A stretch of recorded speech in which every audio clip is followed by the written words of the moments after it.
இங்க ஒருத்தர் இருக்காரு, யாருன்னு உங்களுக்கு தெரியும். அவரு பத்திரிகையில் விட்டுருக்காரு, எடப்பாடி பழனிசாமின்னு சொல்ல எடப்பாடி ஒரு முழுகும் கப்பல், அதில் யாரும் ஏற மாட்டார்கள், நன்றி மறந்த துரோகியாற்றினால் தான் அதிமுக காப்பாற்ற முடியும்.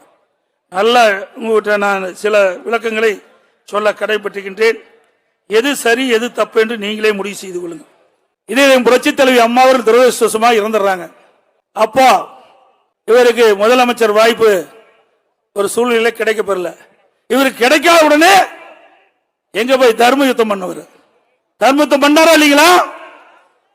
இவருக்கு பதவி கிடைக்கலனா எந்த எல்லைக்கு கோட்டுக்கு வேணாலும் போவார். எல்லாம் புரிஞ்சுங்க. அண்ணா திமுக ஆட்சியை அகற்ற வேண்டும், டிஸ்மிஸ் செய்ய வேண்டும் என்று எதிர்த்து ஓட்டு போட்ட மனிதர் இந்த மனிதர். அம்மாவை முதலமைச்சர் ஆக்கினீர்கள், அம்மாவுடைய அரசை கொண்டு வந்தீர்கள், அண்ணா திமுக ஆட்சி நடந்து கொண்டிருந்தது. அந்த ஆட்சியை வீழ்த்துவதற்கு திமுகவுக்கு துணை நின்றவர் இந்த மண்ணிலே பிறந்தவர். நாங்களா துரோகம் செஞ்சோம், எவ்வளவோ கெஞ்சி பார்த்தோம், எங்களை விட்டு போகாதீங்கன்னு. நீங்களா போனீங்க. அதுக்கு நாங்க என்ன காரணம்? எங்க மேல பழி சுமத்தி பிரயோஜனம் இல்லை. கடந்த காலத்தை எண்ணி பாருங்க. எப்ப பார்த்தாலும் அம்மாவுக்கு விசுவாசங்கிறீங்க. 89ல இதே மாவட்டத்தில் ஓடியில் அம்மா நின்னாங்கல்ல, அப்ப யாருக்கு வேலை செஞ்ச? உங்களுக்கு எல்லாம் தெரியுமில்ல. நீங்க இந்த மண்ணில் பிறந்தவங்க தானே. நீங்க எல்லாம் கட்சியில் விட்டு அண்ணா திமுக ரத்தம் ஓடுதுல, அண்ணா திமுக ரத்தம் ஓடுதுல. அப்ப யாருக்கு வேலை செஞ்சார் சொல்லுங்க? யாருக்கு வேலை செஞ்சார்? யாருக்கு வேலை செஞ்சாரு? நீங்களே சொல்லுங்க. வெண்ணிராடை நிர்மலாக்க செஞ்சார். இவரா அம்மாவுக்கு விசுவாசம்? சொல்லுங்க. அதே அனைத்து இந்திய அண்ணா திராவிட முன்னேற்ற கழகத்தின் சார்பாக சேவல் சின்னத்தில் எடப்பாடியில போட்டியிட்டு மக்களால் தேர்ந்தெடுக்கப்பட்டவன் நான். எப்பொழுது பார்த்தாலும் சீனியர். நீங்க 2001 தான் எம்எல்ஏ, நான் 89 எம்எல்ஏ, 91 சேலம் மாவட்ட செயலாளர், 91 எம்எல்ஏ, 89 எம்எல்ஏ, 91 எம்எல்ஏ, வாரிய தலைவர். அதோட 1998 சீட்டு கேட்காம எனக்கு அம்மா கொடுத்தாங்க எம்பிக்கு, நாடாளுமன்ற உறுப்பினர். 1998 நாடாளுமன்ற உறுப்பினர். உங்களுக்கு முந்தியே 11 ஆண்டுக்கு முந்தியே வந்தேன். கட்டளையை முடக்க வேண்டும் என்று தேர்தல் ஆணையத்துக்கு கடிதம் கொடுத்தவர்.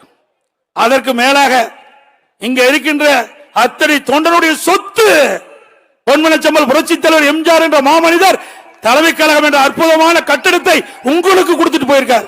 அது என்னுடைய சொத்து இல்ல, மேலே இருக்கின்ற நிர்வாகி சொத்து, உங்களுடைய சொத்து, தொண்டனுடைய சொத்து. அந்த சொத்தை தலைமை கழகத்தை, சென்னையில் இருக்கின்ற ராயப்பேட்டில் இருக்கிற தலைமை கழகத்தை ரவுடியில கூட்டிட்டு போய் அடிச்சு நொறுக்கி அந்த அலுவலகத்தை திமுக காரனால சீல் வச்சீங்களே, இது துரோகம் இல்லையா? சிந்திச்சு பாருங்க. ஆனா உங்களுக்கு வாய்ப்பு கிடைச்சது, நாங்கள் ஏற்றுக்கொண்டோம், உங்கள் பின் நின்றோம், உங்களோடு தோளோடு தோளாக நின்று பணியாற்றினோம். ஆனால் உங்களுக்கு பதவி இல்லை என்று சொன்னால் யாரையும் ஏத்துக்க மாட்டார். உங்களுக்கு நல்லா தெரியும், இந்த மண்ணில் இருக்கிறவங்களுக்கு என்னை விட உங்களுக்கு அதிகமா தெரியும். கட்சி பார்க்க மாட்டார், அவரைத்தான் பார்ப்பார். எனக்கு அப்படி இல்லை. 2001 என்னுடைய தொகுதியை கூட்டணி கொடுத்தாங்க. அம்மா கூப்பிட்டு வேற தொகுதியில் நின்னுனாங்க.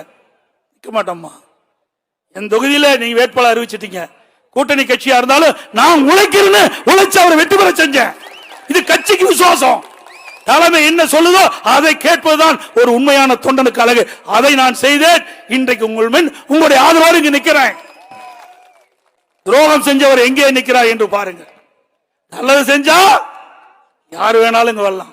நான் உங்களை போல் கீழே இருந்து வந்தவன், கிளைக்கழக செயலாளராக இருந்து ஒன்றிய பொறுப்பு, மாவட்ட பொறுப்பு, மாநில பொறுப்பு, எம்எல்ஏ, எம்பி, அமைச்சர், அப்புறம் தான் முதலமைச்சர். இப்படி படிப்படியாக உயர்ந்து உழைப்பால் உயர்ந்து நிற்கிறேன். முழுகிற கப்பல் இல்லப்பா, இது கரை சேருகின்ற கப்பல். இந்த கப்பல்ல ஏறணும் பிழைச்சுக்கலாம், கப்பல்ல ஏறாதவன் நடுக்கல்லே போகலாம். யார் நடுக்கல்ல போறான்னு உங்களுக்கே தெரியும். என்னை பொறுத்த வரைக்கும் நான் எந்த மேடையிலையும் யாரையும் தவறா பேசினதில்லை. இவர் கூட நான் அண்ணன் தான் சொல்றேன், ஏன்னா நம்ம வயதிலே மூத்தவர். ஆனால் இவர் மற்றவருக்கு வழிகாட்டியா இருப்பதை விட்டுவிட்டு அவருக்கு பதவி கிடைக்கவில்லை என்ற காரணத்தினால் ஏதோதோ பேசிக் கொண்டிருக்கின்றார். கடவுள் ஒருத்தன் இருக்கின்றார். யார் நல்லவர் கெட்டவர் என்று முடிவு செய்யக்கூடிய காலம் வந்து விட்டது. இன்னும் ஒன்று சொன்னார், 2026 அதிமுக இருக்கார் சொன்னார். 2026 இதே மேடைக்கு நான் வருவேன். மீண்டும் அதிமுக ஆட்சி மலரும். அனைத்து கழக தொண்டரும் புத்துணர்ச்சியோடு செயல்படுவான். இது இருபெரும் தெய்வங்களால் உருவாக்கப்பட்ட கட்சி. எந்த கொம்பனாலும் இந்த கட்சியை வெட்டி தடுத்து நிறுத்த முடியாது. என்னை போல 6 லட்சக்கணக்கான தொண்டன் இந்த இயக்கத்தில் இருக்கின்றான். ரத்தத்தை வீரவியாக சிந்தி உழைக்க கொண்ட தொண்டன் இருக்கின்ற வரை இந்த கட்சி எந்த கொம்பனாலும் வீழ்த்த முடியாது. ஆக விவசாயிகள் என்னுவார்கள், அந்த வயலில் இருக்கின்ற நெற்பயிர்கள் நல்ல வளர்ந்து விளைச்சலை கொடுப்பதற்காக களைகளை எடுப்பார். அப்படித்தான் இப்பொழுது அதிமுகவிலே களை எடுக்கப்பட்டுகின்றது. பயிர் செலுத்தி வளர்ந்து நல்ல விளைச்சலை 2026 கொடுக்கும் நேரத்தில் தெரிவிக்கின்றேன். இந்த பத்திரிகையில் வருது, ஊடகத்தில் வருது, இதையெல்லாம் விட்டு தள்ளுங்க. மக்கள் தெளிவா இருக்கிறாங்க. அடுத்த ஆட்சி அதிமுக ஆட்சி முடிவு கட்டி விட்டார்கள். அதனால இந்த ஊடகத்தில் வர செய்தி, பத்திரிகையில் வர செய்தி, இதையெல்லாம் மறந்துடுங்க. நாம் உழைப்பு உழைப்பு உழைப்பு, அந்த உழைப்புக்கு கிடைக்கிற வெற்றி என்பது நிச்சயம்.